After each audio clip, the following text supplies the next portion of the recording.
Pasok tayo ito mga tol. Ayan, pagkarami nila.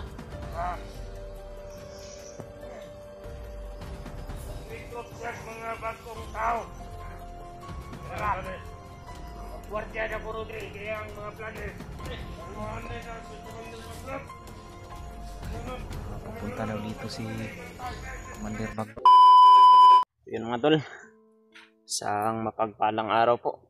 O mapagpalang hapon o anumang oras nyo mapanood tong video na to mga tol. Magandang araw po talaga sa inyong lahat.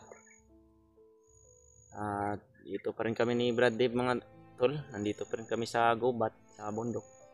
At marami po kaming napagdaanan ni Dave na mga pangyayari mga tol na hindi po namin na video.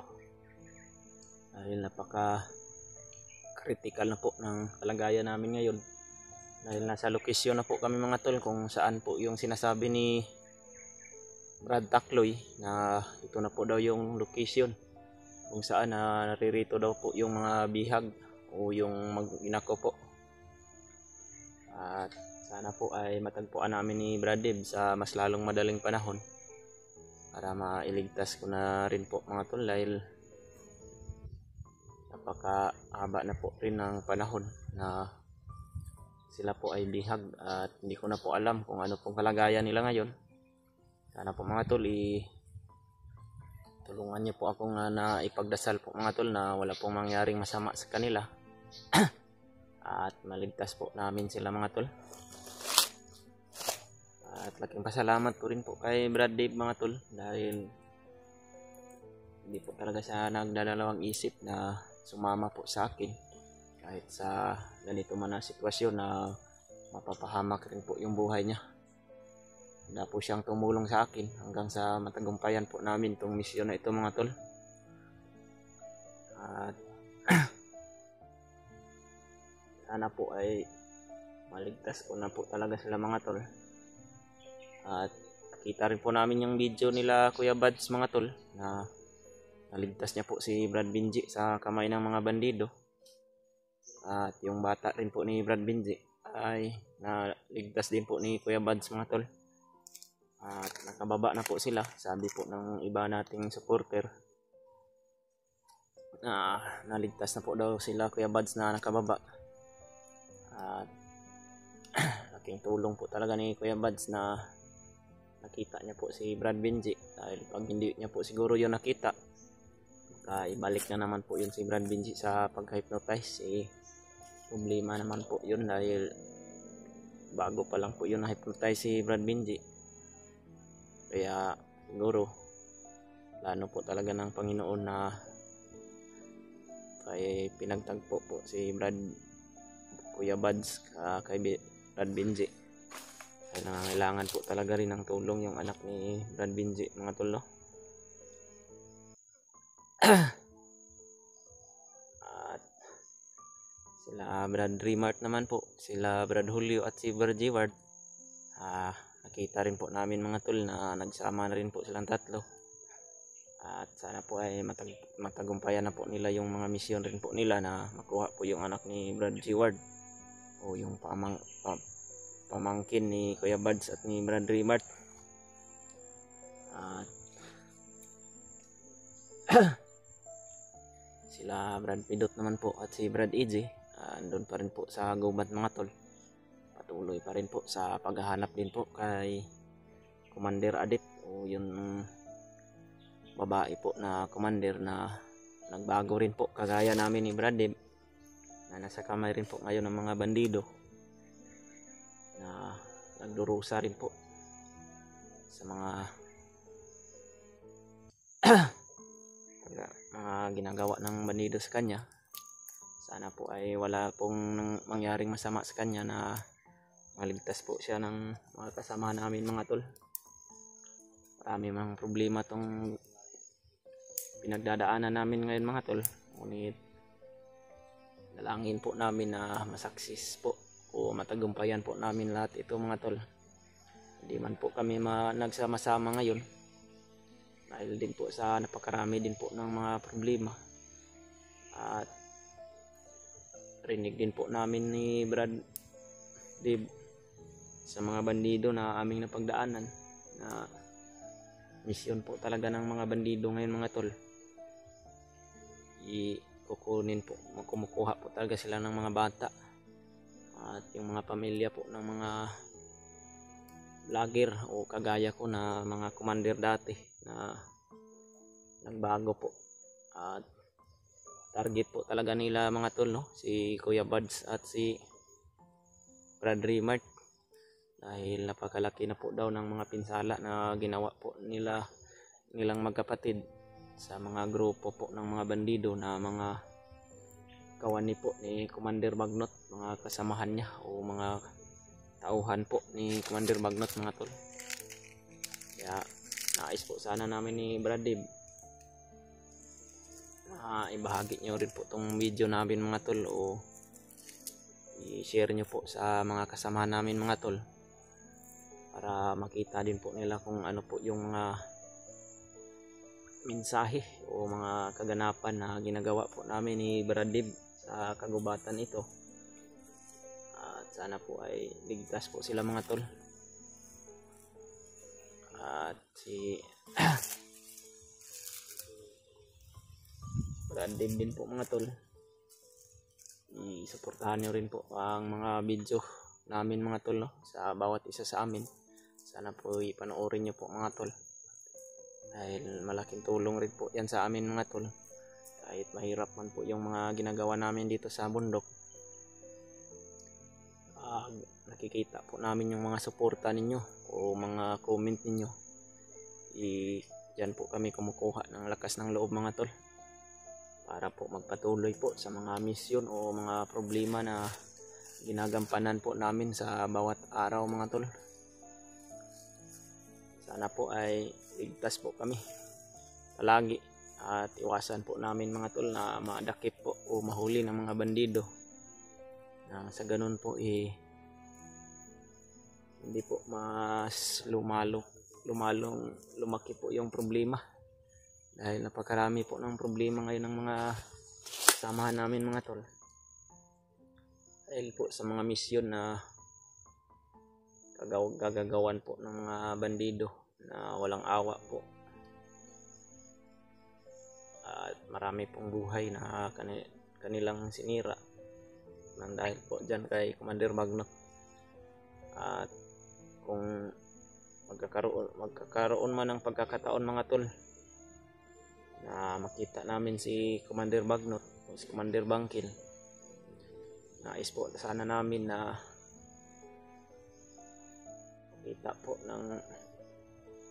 makakita po kami ng mga kasamahan mga tol, o mga ganun din po sa aming mga ginagawa, na magkita po kami dito sa gubat na to, para po kami rin po ni Brad Dib ay matulungan po. Dahil alam nyo naman po mga tol na sanay kami ni Brad Dib sa pagkikipaglaban, ngunit kung marami naman po yung mga kalaban, pag naharap na namin yan sila Commander Magnot at si Commander Bangkil, pag nagsasanib puwersa yan, masisiguro ko po mga tol, kahit ano po yung lakas o kakayanan namin ni Brad Dib, ay parang wala rin po silbi pag kami lang dalawa, dahil kinakailangan po talaga mga tol na marami din po kami sa pagharap sa mga taong yan, dahil sila po yung napakalakas po ng mga kapangyarihan dito po sa loob ng gubat. Kung magsasama lang sana kaming lahat, kung wala lang sanang mga problema na marami, mas madali sana yung mga misyon mga tol. Ngunit parang ginagawa po talaga ng mga bandido ngayon na marami pong mga problema na ginagawa nila sa bawat vlogger, para po magkawatak-watak kami mga tol, nang hindi po lumakas masyado yung puwersa namin at kakayanin nila kung mayroon mang mga vlogger na masagupa nila mga tol. Dalangin man namin ni Brad Dib na makakita kami ng mga kasamahan dito. Sana po ay mayroon po talaga kaming matagpuan mga tol, no? At ito pong banda na ito mga tol, wala na po tayong maririnig na mga sigawan ng mga aso o mga motor dahil napakalayo na po talaga ito mga tol. Magtatatlong araw na po kami ni Brandib na kalalakad. Brad, tuloy tayo sa pagkuan, Brad.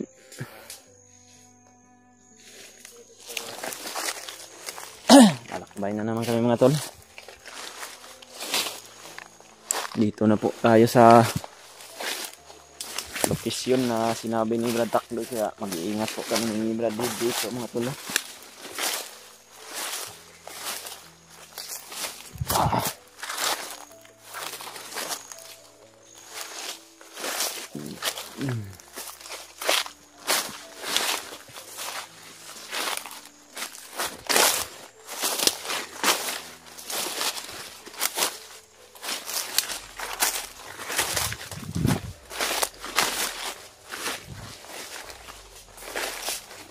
Kasukal po ng gubat na ito mga tol.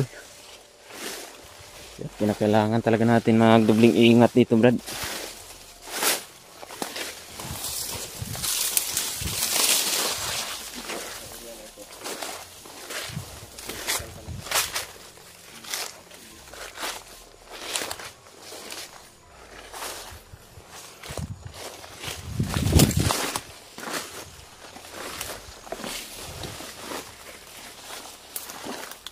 Mayroon pang mga kanal, oh.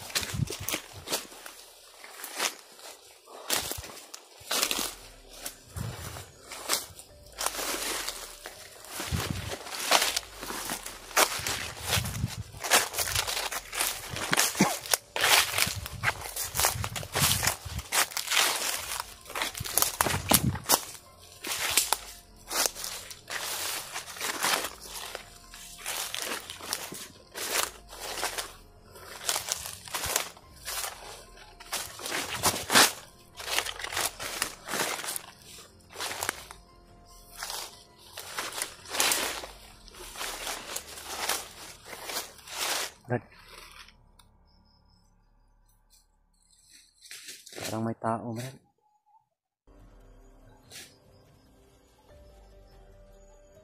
Ikita ko yung mga bakas dito.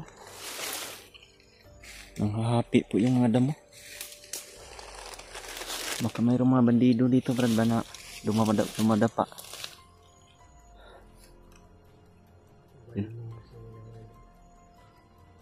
Parang nila.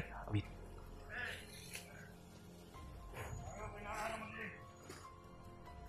Totoo nga yung sinasabi ko. Dito lang pala sila sa paligid. Lapitan natin konti, Brad.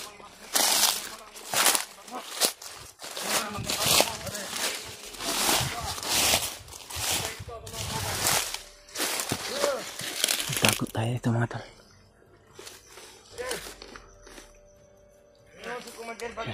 Pakarami nila. Nag-recruit siya sa mga bagong tao. Balik 300 ka tao ang gi-recruit ni Commander Bagnot. Hoy, kuha niya sa kuha. Itugod sa kuha. Yung isa pa, i-request yung armas, balik 300 ka buong armas. Para i-donate din sa mga tao, may tagtag ya din sa Libukira. Para mag-guardia na ko Rodri, kaya ang mga vloggers, o signado Rodri, o Rodri, buwan ng tugon. Iya, isa pa, dili kay ka na ako isinyan nyo. Kapag isa, gusto niya.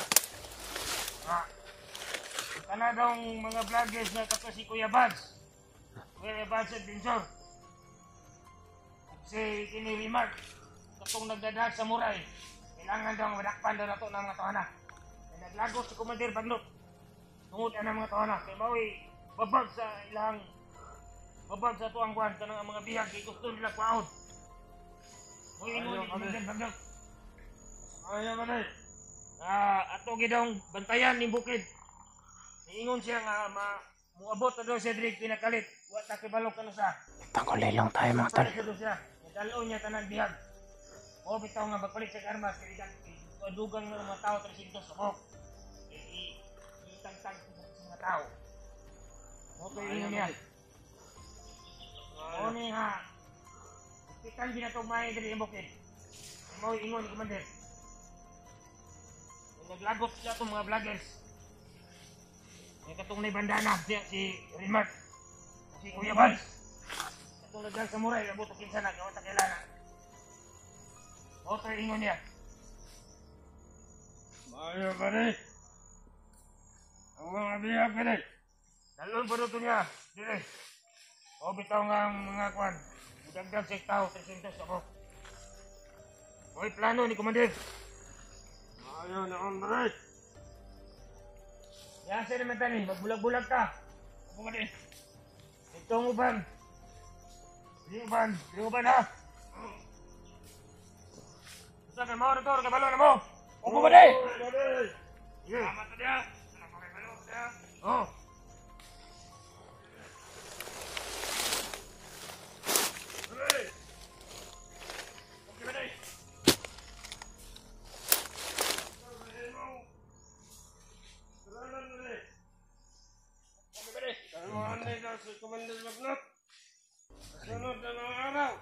Rinig po namin sa mga usapan ng mga bandido mga tol.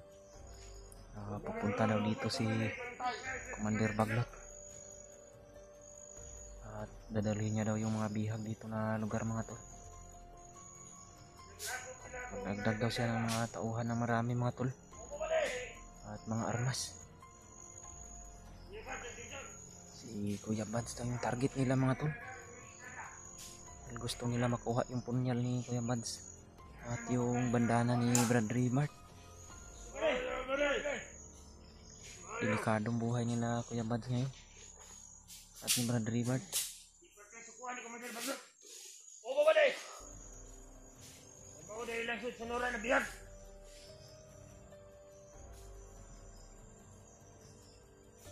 Pakarami nila mga tol. Hindi namin kakayanin ni Brad dito pag atakihin namin ito dahil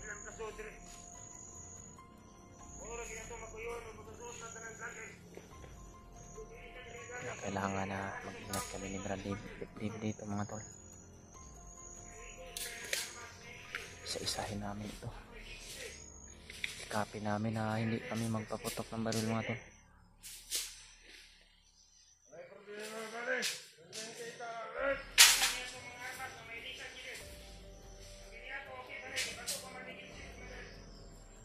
Nandito daw yung mga bihag mga tol, no? Sa area na ito. At isa na rin yung pamilya ko at mag-ina ko mga tol. Baka andito rin siguro yung bihag na asawa rin siguro ni Brad Binji o yung anak niya.